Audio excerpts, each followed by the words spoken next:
Good afternoon, ladies and gentlemen, and thank you for joining our analyst call. As is our usual practice, I will take you through a quick update and then open up for Q&A. I have with us our entire finance team and investor relations team. So the key highlights are we've had our 7th consecutive quarter of sequential revenue growth. Our revenue was about 1,479 crores, which is about a 23% growth YOY. And we've seen good growth across all our sectors, that is automotive, both the commercial vehicles, passenger car, industrial business segments. And we've increased market share and we have developed a lot of new products, which is helping us gain further momentum. As we had mentioned over the last 2 years, our contribution from passenger car components is increasing. In fact, our business of quarterly revenue grew to over 100 crores just on passenger car exports, and that's a growth of almost 145% over last year. Our EBITDA margins continue to remain fairly strong at 29%, which is well within our stated range of 28 to 30%. And our PBT was at about a growth of 29% to about 355 crores. And our PAT was 234 crores. Our balance sheet remains strong. We've had strong cash flow generation for the quarter, and our cash balance remains now at about 1,800 crores. I'm also happy to announce that we have secured several new orders this quarter. We've won a new business domestically of about 120 crores, which is for passenger cars and commercial vehicles. And we've also secured a new long-term contract of 40 million euros per year for aluminum forgings, which will start from the end of 2019. Additionally, we have a very strong traction on the aluminum forging demand in the US market, and we have now decided to set up a facility. This will be a brownfield expansion of our US operations, where we will set up a new state-of-the-art aluminum forging facility to address the US market. In terms of outlook, we expect strong demand in the export market across all sectors. In the domestic markets, also we expect fairly strong demand in spite of this weight loading change that has been made on axle loads. We also expect on the passenger car side to see strong growth coming in India. And another area which we are very bullish on, where we expect from next quarter very strong growth in numbers, is on our defense and aerospace business, where we have secured business, but due to the delay of the tenders being converted from tender to orders by 1 quarter, that has slipped, so that will start from Q2. So overall, we expect a fairly strong year, and also expect the traction that we build this year to go also into next year. Just looking back, a couple of points I want to make. We put in place multiple strategic initiatives over the last, let's say, 6, 7, 8 years. So in 2007, we strategically got into the industrials business. And at that time, our industrial revenues were roughly about 300, 400 crores a year. Now they're running at, over 2,200 crores for the year. So this was one major inflection point which allowed us to grow profitably in spite of the, cyclicity and everything else in the global automotive industry. Similarly, over the last 10 years, our PBT today, which is on a quarterly basis, is equal to what our profit was for the whole year. So in 10 years, we've increased our profits 4x. We are now putting in place 3 new, very substantial growth drivers and strategic initiatives, which will, over the next 5 to 7 years, substantially company even more into a technology-driven supplier of high-value products and solutions to a variety of markets. And these three major initiatives are, one is our defense initiative, where we are producing components that go into systems and making systems which we are fielding to customers across the world. And here we are also witnessing tremendous export opportunities, which in a year or two will become big. The second initiative is this whole Center for Lightweighting Technology, where we are starting with aluminum die casting, but we will also add to that composites, carbon fiber, etc., etc., etc. And the third area that we are putting a lot of effort in is on e-mobility and EVs, and that is an area where we will make we are making a lot of effort, and that will result into large potential revenues as these markets mature and we develop products and bring them to market over that time. So I just wanted to highlight these few points, and then these are the three major growth drivers that will help us grow our business substantially. I'd also like to mention that we are now in the middle of a 500 crore capex, where we're expanding forging and machining capacities, this will start coming online from next year and will also give us substantial headroom to grow as we see demand and traction growing.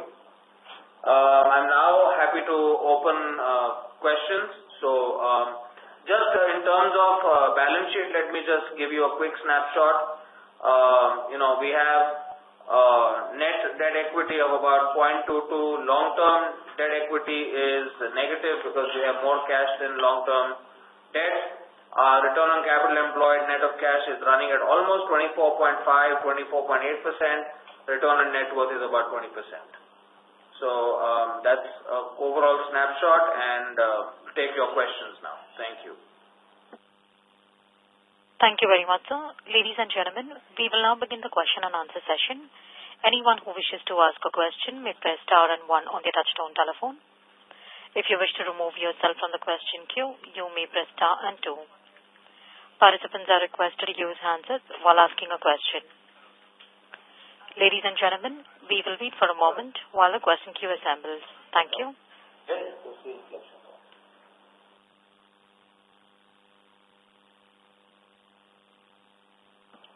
The first question is from the line of Sudhir Duggal, an individual investor. Please go ahead.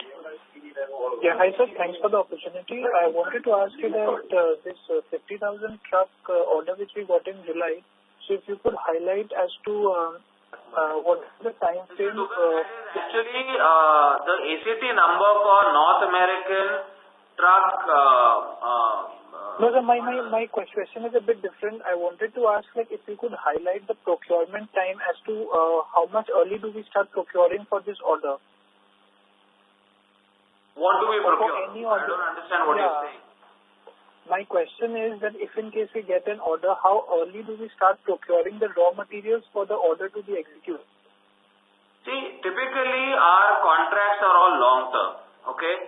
We have business visibility over annual plan and then rolling 4-month plans. And any variance that happens in the plan is only what is the changes we make in our procurement. But we can react to changes fairly quickly. I mean, we can react as quickly as, in 2 weeks. Okay. Sure, sir. Thank you. Yeah. Yes, thanks. Thank you. Next question is from the line of Hitesh Kaul from Kotak Securities. Please go ahead. Thank you, sir. Sir, can you give us some guidance on the US Class 8 trucks revenue that you are expecting, and also in the domestic CV industry with this Excel norm change? Does your guidance hold, which you were giving 10 to 12% for this year?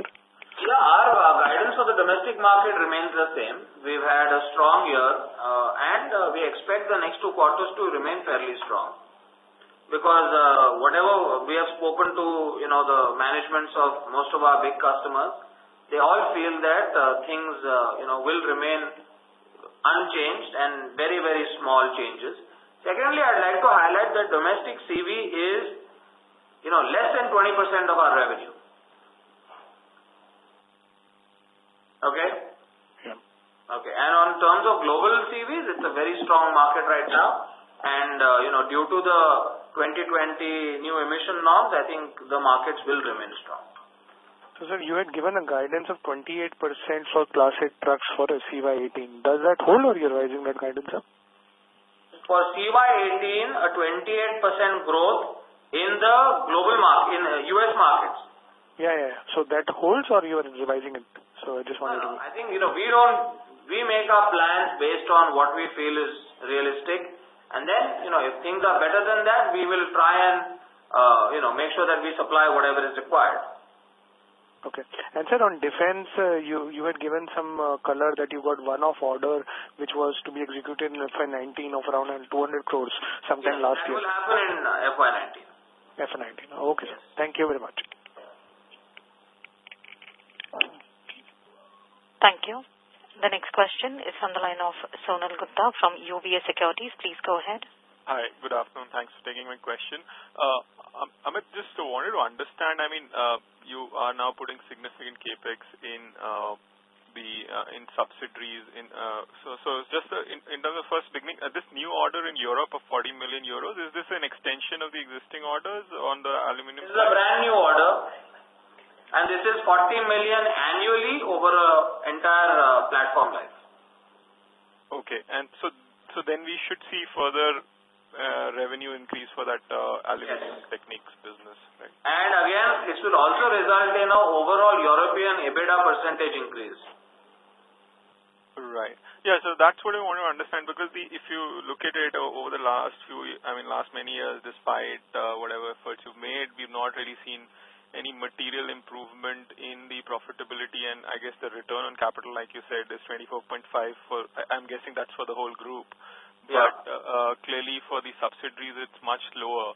So now when we're putting this $55 million capex in US, what is the sort of return expectation? So the US also, we will see a very strong EBITDA margin, and that will also change the EBITDA profile of the entire US operations. And this additional 40 million, as it goes into production and ramps up, will help then create almost 50% of our European business, not 50, about 40% of our European business will then become aluminum, and thereby get a strong boost from that EBITDA to the overall European EBITDA, and similarly in the US market. Our aim is to grow our EBITDA to something in the 12 to 13, 14% blended over a period of time. And what sort of return on capital will that imply? I think the return on capital employed will be strong, substantially better than what we are at today. But please remember, this is the first investment we are making in the US after buying this company. So there is some additional cost that you have to make when you're doing something for the first time. We will still have a high teens return on investment. Right. And sorry, just to reconfirm, so when you're saying 12 to 14% EBITDA margin, so then we're talking about the European business on an overall basis, is that? I'm talking about European basis on an overall basis, yes, possibly. Our target is actually even a little higher than that, but I would say 12 to 14 is a good number to get to first step. Yeah. Okay. And just could you confirm what is the capex for this year and next year overall? This year capex is about 500 crores in projects, and next year will be another maybe 400 crores. Between 350 and maybe 350 crores. So this is the standalone capex, right? Yeah, this is standalone in India. And the global? Overall, consolidated. Only right now the US capex, for which we have a large order, which is $55 million. So that will happen over this year and next year? Or what time frame do we see that? Sorry? I'm just asking, the $55 million, is this spread over? It will happen over 3 years, 18, 19 and 20. Okay, perfect. Thank you so much. I'll join back the queue. Thank you. Thank you. The next question is from the line of Atul Singh from Nomura. Please go ahead. Hi, sir. This is Kapil. Just wanted to check on the US, truck orders. We've seen the order inflows are running significantly higher than the production that's going on. So how do you see this panning out? Do you think the production has scope to increase significantly from current levels, or will these orders get spread out over 2 years and the cycle may extend longer because of that? There is a capacity shortage for supplies for most of the components. So therefore, I think till there is some ramp up in supplier capacity, production is going to remain at this level. And how long do you see that? Therefore, you should see a spreading out of larger production over a longer period of time. Okay, understood. And secondly, just your thoughts on how you think about the production footprint going ahead, because you are expanding in US. So should we expect, is this more, project-based expansion where you're seeing orders, or as a strategy you would like to expand your global footprint over the next year? Aluminum and lightweighting is now becoming a very big global imperative. And since we have to do this and the US market is adopting this now in the next 2, 3, 4 years, we should produce in the US to supply to the US because we need to grow our passenger car business quite substantially, and we will definitely create more pass car locations close to customers going forward, but only where they generate adequate returns. Okay, so strategically you are looking to change that compared to what we are doing currently, because currently we are producing a very large percentage out of India. We will grow India as well. We will grow India revenue at the same rate, if not more than what we are doing outside. But we need to, in certain areas like aluminum, specifically make products close to customers. And what is the reason for that? Why, for example, just to understand why this can't be done? A, it's very high volume. B, aluminum presence and usage is significantly higher there, and supply base is also significantly larger there. These are orders which are multiple million pieces per customer per year. And it involves, sometimes supplying to an OEM, sometimes supplying to a tier 1, with lots of other value addition that needs to take place. So just from a supply chain, logistics, and also inbound supply chain, and then sometimes local content norms requirements for pass cars, then it's better to do it close to the customer. Okay, understood. And one more, just wanted to check on BS6. Is there going to be a significant change in the products that we are supplying, for example, the front axle or the crankshaft? So we have been supplying BS6 or Euro 6 compliant products for the last 6 years in the global markets. In fact, we have almost supplied 500,000 cranks which are Euro 6 compliant in the European market. So we have a very good experience of making cranks, beams, knuckles, con rods, and other injector bodies and other things for Euro 6 components. So we are fully ready. What I was trying to check is how much increase in value for these components will take place when BS6 gets applicable in India. So look, BS6 cost for vehicles is going to range in increase anywhere between 15 to 25%. Okay, and that's going to come out of powertrain, drivetrain, emissions, a variety of different factors. But, let's not kid ourselves. Everything is going to get a little more expensive, at least by 10 to 15% in overall terms. So you are saying the vehicle itself will become more expensive by 15 to 25%? Absolutely. Okay. Because, BS4 to BS6 is a very big change. Okay, because that will be a very, very big cost increase from customer's point of view. So that may lead to some pre-buy and... that's pretty much, that's what we've seen everywhere in the world. Got it. Okay. Thanks, sir. Thank you. Thank you. The next question is from the line of Jinesh Gandhi from Motilal Oswal Securities. Please go ahead.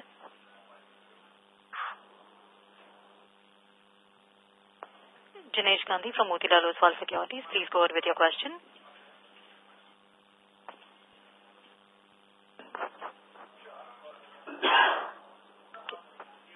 As there's no response from the line of current participant, we move to the next question, please. Yes, sir. That's from the line of Pramod Amte from CIMB. Please go ahead. Hi, Amit. A couple of questions on this aluminum forging. One, how is this business characteristic is different from your steel forging, which you currently do, either in terms of capital intensity or the profitability margins or the speed at which you convert the orders into sales? So look, on the aluminum side, these are all new platforms which are coming into the market, replacing existing platforms. And please note my usage of the word platform because it is not model specific, it is platform specific. So it will go into multiple models made by multiple brands owned by the same OEM. For example, it could go into 3 different brands. Like for example, it could be a Volkswagen, it could be an Audi, it could be a Skoda, or it could be have a Porsche. These are the way in which platforms are being built today. So just to give an example, I give you an example of that. Similarly, there are other companies in the US such as Ford, which has multiple platforms, GM, which has multiple platforms, and these are the products that we are making, which are platform products. The capital intensity is fairly high because we have a very unique technology which gives us a big competitive advantage. So you will get roughly 1.1 to 1.2 times capital output, but the margins are almost double of what we have in the steel sector outside India. Okay. And these are more of a structural components These are all chassis and structural components. Okay. And second, is this aluminum getting much more acceptance in the mass car market or is still in the premium car? So I am very happy to announce that we have one Indian customer which has actually started using aluminum chassis components, forged aluminum chassis components in their products which they have just recently launched. Okay. And So we will see this, increasing in penetration in India as well. No, I was asking globally, is it still a premium car market component or is it getting more acceptance? It's getting into mass vehicles as well. But again, in mass vehicles, you will have 2 different types of products. You will have complex products and you will have simple products. We are focusing on the complex products. And second, as you are investing more into the aluminum components both internationally and in India, any outlook in terms of 3 years down the line, what proportion of your sales might be coming from these aluminum components? Look, today aluminum components is like 5% of our sales. Okay, it is very feasible that in 3-4 years, it could become 12-13% of our sales, anywhere between 10 and 15%. Okay. And is there a linkage between your Indian aluminum plant which you're setting up versus the global? They are complete. Business is very small today. Okay, because you have a completely greenfield here. So. No, it's not greenfield. Today, what we're doing in aluminum forging in India is we're using our existing facilities. What you may be mentioning is aluminum casting, and the figures I gave you, 10 to 12%, is for aluminum forging global as a part of global Bharat Forge. Aluminum casting itself will grow quite substantially. By 2020, that facility we have set up with initial investment should become a $50 million. The next question is from the line of Jinesh Gandhi from Motilal Oswal Securities. Please go ahead. Jinesh Gandhi from Motilal Oswal Securities, your line is unmuted. Please go ahead with your question. As there's no response from the line of... The next question, please. Yes, sir. That's on the line of Bharat Forge from Sharekhan. Please go ahead.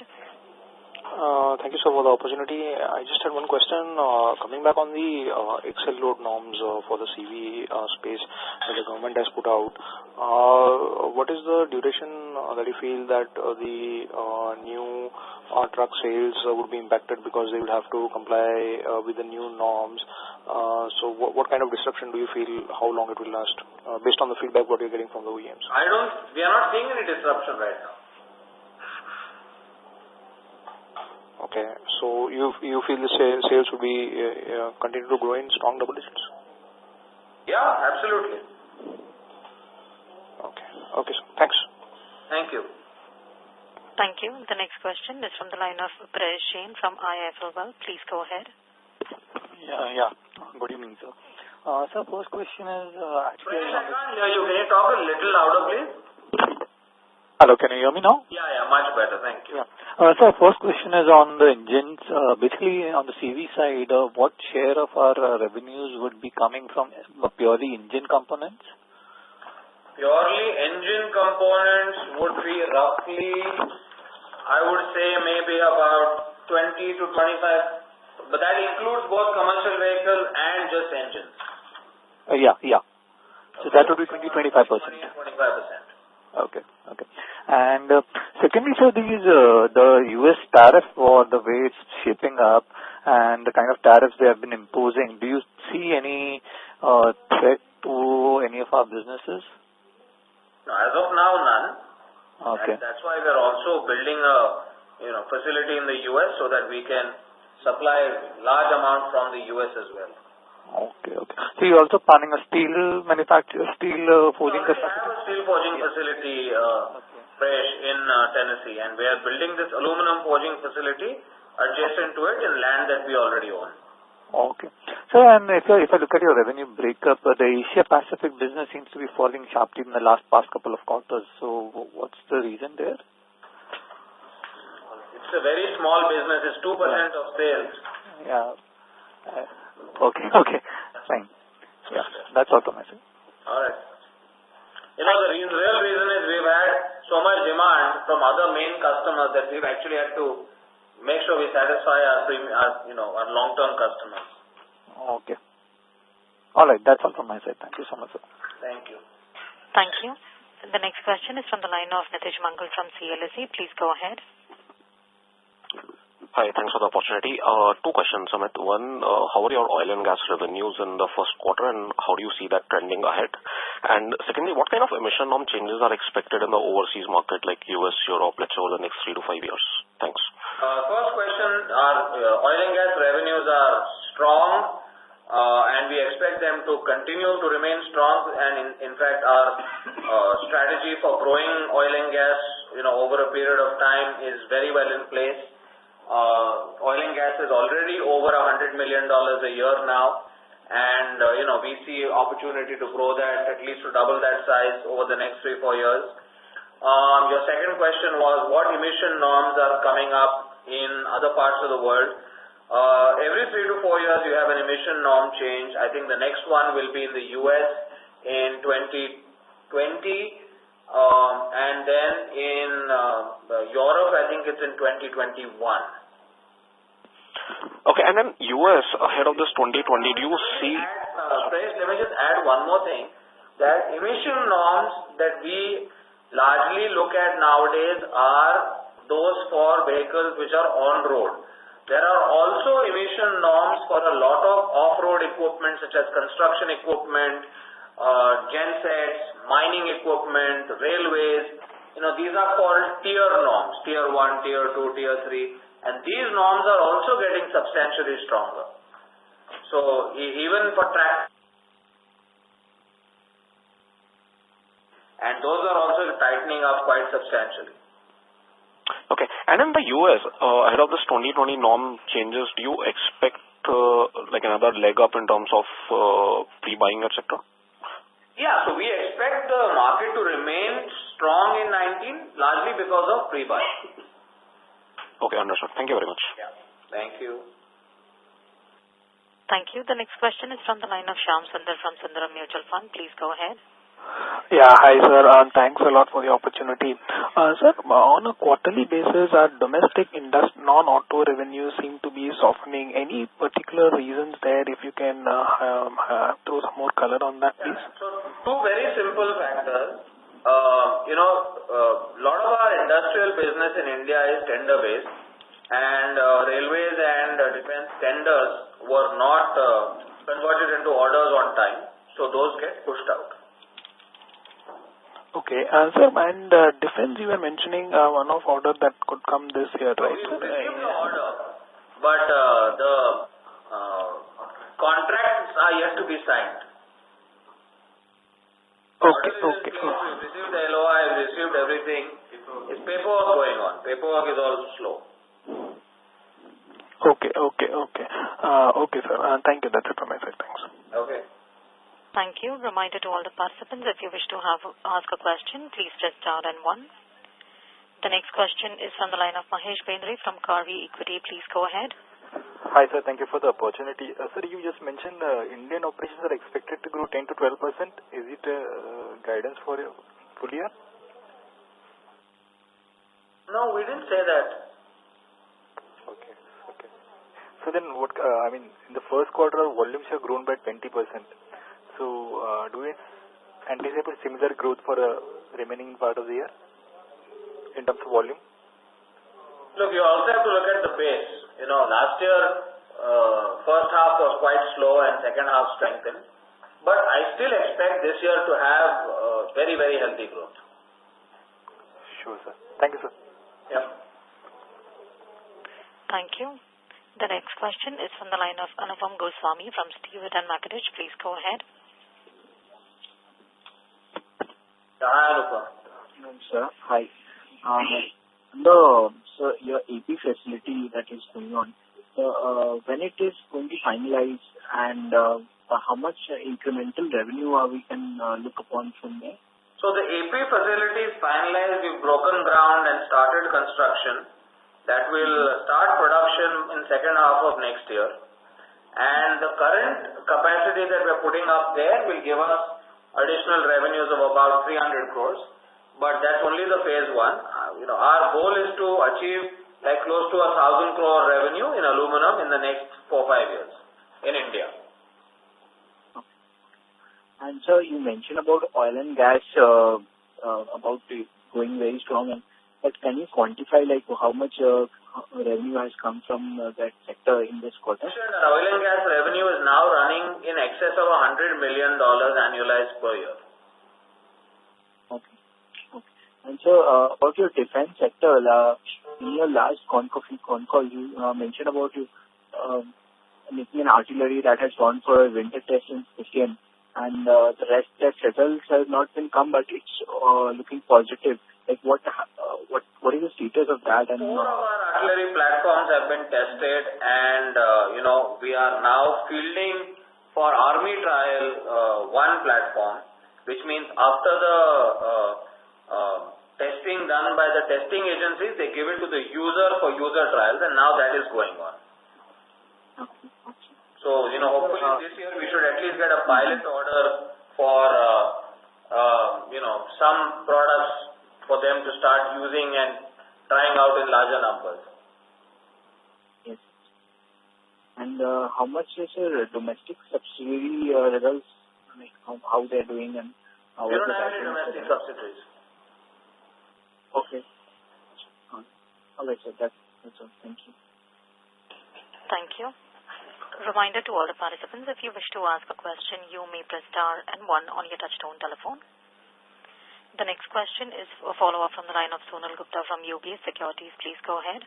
Hi. Thanks for taking my question again. Amit, just wanted to confirm, so is this the pilot order, is the one-off defense order that we're expecting this year?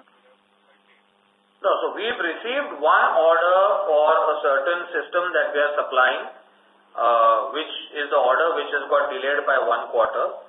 That is a defined order which we will supply in this year and complete. Our artillery gun, we hope that we can get a pilot order this year. So far we've only been fielding products for trials. Right. We've not generated any revenue out of it. Sure.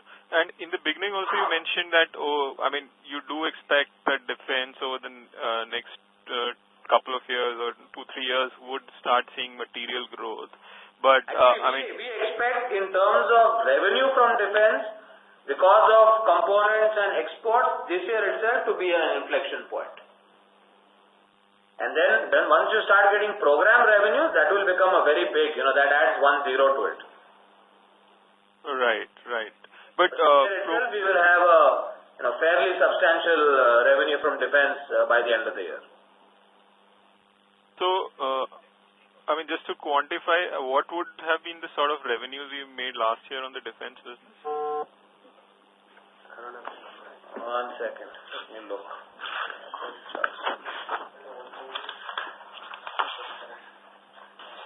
Defense last year was about 150, 160, somewhere in that region. Crores. Okay. And you see that sort of growing substantially even excluding this one-off 2 billion order, or that is included as the substantial part of the growth? I'm not including any artillery gun orders this year. Without that, I'm saying we should have growth. Right. And, okay, but, those, the systems orders are probably, little more uncertain in terms of timing, right? So, X of that... we've already been through 3.5 years of, fielding the product, testing the product. Now, I think it's anywhere between 6 to 12 months in which we should get the order, at least a pilot order. Okay. And just my second question was, can you tell us what was the exchange rate for this quarter that you... Exchange rate was 69.50, which is the same as last quarter. Okay. Thank you so much. Yeah. Thank you. The next question is a follow-up from the line of Shyam Sundar from Sundaram Mutual Fund. Please go ahead. Yeah, sir. Thanks again for the opportunity. Sir, if you see the export non-auto revenues over the last few quarters, broadly it is stable if you adjust for the currency per se. Sir, can you highlight, is there any further scope for growth in that sense? Yeah, we are debottlenecking couple of facilities because we are running full out right now and on the non-auto side, and in 3 months we will have about 15-20% more capacity. Okay, and which segments or which end user segments do you believe can... Mining, construction, oil and gas are all growing in demand. Okay, sir. Thank you. Thanks. That's it. Thank you. Participants, if you wish to ask a question, you may press star and 1. The next question is a follow-up from the line of Anupam Goswami from Steven & Mackertich. Please go ahead. Yeah, hi, sir. So your industrial sector in the domestic side has seen some drop. Anupam, it's very hard to hear you. It's not very loud. Hello? Yeah. Yeah, sir, can you give some, sir, outlook on the industrial sector from the domestic side? Since you said there's some delay in tenders order. So what's going ahead? How can we look at it? Basically, the 2 areas on domestic side where we've got a slowdown where there is market, but because of the tender delays we've had an impact is on defense, aerospace and defense, and on railways. So these are the 2 areas where there is potential for growth. And on the defense, aerospace and defense, we know that the orders are there. Even on rail, we know there will be some orders this year, which will, bring us back to the level of growth that we need. So overall in FY19, like how much growth you're expecting from the industrial sector? I can't give you a figure like that, but I think overall we will see fairly strong growth. And certain sectors like, as I mentioned, aerospace and defense, we will see a very, very healthy growth. So industrial will see strong growth. So you mentioned about making last phone call, getting into farm equipment, the forging parts for the farm equipment, and how is that coming up? So we have received orders from 3 new customers in India, which are making farm implements for this mechanization of farms. This is only the beginning for us. And we hope that, as more and more mechanization of farming takes place, this will allow us an opportunity to grow our business with these and many other customers. And in aluminium forging that you are getting into a huge opportunity you mentioned, who else could be a competitor in this field along with you? Actually, we have a very unique technology which we have developed, so that gives us a competitive edge, and that therefore we are focused on the highly complex part which we can make very competitively using this technology. And there are a lot of people who make commodity parts, all over the world. There are people in Europe, there are people in the US, but I don't think anybody has got the combination of technology capability and cost that we do, and that is why we see a big growth opportunity. That's all. Thank you very much. Thank you. The next question is from the line of Vaikom Kumar from JM Financial. Please go ahead. Hi, thank you for the opportunity and congratulations on good set of... Sorry, we can't hear you. Am I audible now? Little better, but not very loud. Okay. So, congratulations on a good set of numbers. My question pertains to the domestic PV segment. While the other segments have registered a strong double-digit growth, the PV segment has about 8% YoY growth. Are there any specific reasons for this? No, not really. It's just largely been, I think, a capacity issue. Can you elaborate a bit more? So we have, in that size of presses, we don't have so much capacity. We have now installed a new press, and that will give us at least double the capacity of what we had. So once our PPAP and validation is over, we will start on a new growth phase on passenger cars as well. And is there any time frame for that? Look, I'll tell you honestly, we want to make products which give us a certain profitability. So if there are people who are willing to make parts at next to no profit, we are happy to let go of that business. Okay. And is there any time frame for the expansion and capacity? So our forging expansion will be complete by about June end, July beginning of next year. Okay. So about 11 months. Okay. Thank you. Thank you. The next question is from the line of Jinesh Gandhi from Motilal Oswal Securities. Please go ahead.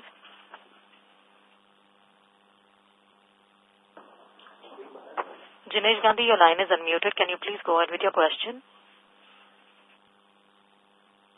As there's no response from the line of Jinesh Gandhi, we move to the next question from the line of Sahil Kedia from Bank of America. Please go ahead. Hi, Amit. Thank you for this opportunity. I have one question. We've seen a very strong order growth in US Class 8 trucks. What is the normal time gap between that order announcement and that turning into revenues for you? That's point number one. Point number two. It really depends on the schedule the customer gives you. Okay, so typically, as I mentioned a little while ago, maybe you weren't on the call, we have a rolling 4-month, we have an annual plan with the customer, and then you have a rolling 4-month plan. And you make changes in your rolling plan based on any change in the customer, requests. So we can react to changes in less than a month. 2 weeks to a month is typically the time in which we can react. My question was more that, the orders, for example, that we've seen in last month, is it fair to say that they will be reflected in your numbers maybe Q3 or Q4? Last month's order intake, will probably be somewhere between Q2 and Q3. Okay. And as far as your pricing of these contracts are concerned, I know you guys have packing credit and all of that. How should we think about profitability given the currency weakness of it? I think profitability, as we have mentioned, we will maintain it between a 28 to 30% EBITDA margin, and we don't see any issues in that as of now. Okay. All right. Thank you so much. Yeah. Thank you. Ladies and gentlemen, this was the last question of today. I now hand the conference over to Mr. Amit Kalai for his closing comments. Over to you, sir. So, ladies and gentlemen, thank you very much for your time and interest in our company. As I mentioned to you, we've always worked strategically as a company and not opportunistically. We've created growth opportunities by using technology, knowledge, and our customer relationships. As we create these three new growth avenues, which are the Center for Lightweighting Technology, the EV opportunity, and the defense opportunity, these are three new growth vectors for the company which offer us tremendous opportunities for growth globally. Certain businesses will have more opportunities in India, such as the defense. Certain will have larger opportunities outside. But overall, we are very bullish about our company's growth opportunities over the next few years. And as a management team, we are all doing everything we need to and we can to convert those into reality. So thank you very much. And if anybody has any more detailed questions, kindly contact our team. Or if you want to come visit us, you're most welcome.